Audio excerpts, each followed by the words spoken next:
You're watching Primetime News. Up next is Action TV.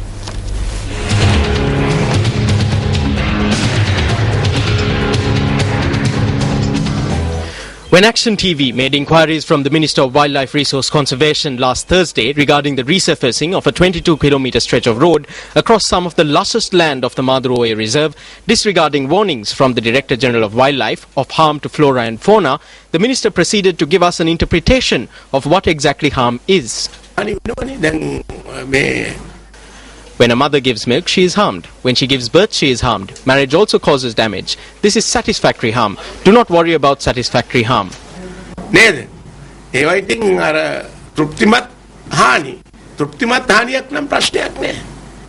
තේරෙනවද? ඒ ගැන දුක් වෙන්න එපා. Action TV pointed out that as a result of the minister's interpretation of harm, wildlife officers would face difficulties when attempting to enforce wildlife laws and regulations in the future.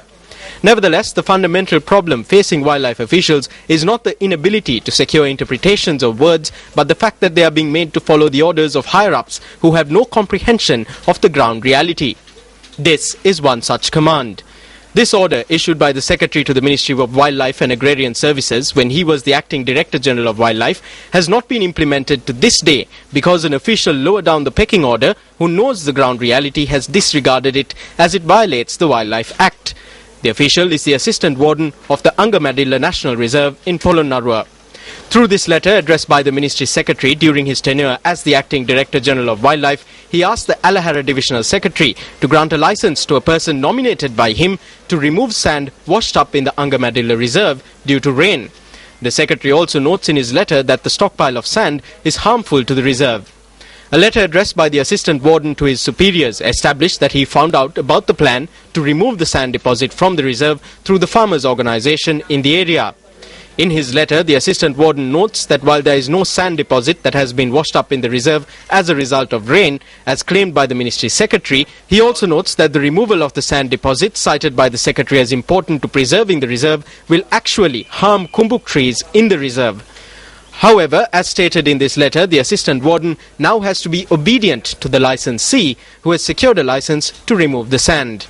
As commanded by the licensee, a section of the electric fence surrounding the reserve has also been removed and replaced with a gate at the expense of the Wildlife Department. This has been done to allow access for machinery and vehicles to remove the sand deposit. Although they may be unable to interpret the damage that could be caused by this, the Alahara Divisional Secretariat, the Director General of Wildlife and the Geological Survey and Mines Bureau have failed to consider the protests raised by villagers who live in close proximity to the reserve regarding the damage that could be caused. The sand mining permit has been obtained under the name of the son of a Alahara Pradeshya Sabha member's sister. There are about 800 to 830 families living in the village. If anything happens to the electric fence, then all these people will be affected by elephant incursions. Has the satisfactory damage that will be caused to the flora and fauna of the Angamadilla Reserve and the lives of the people living around it been identified?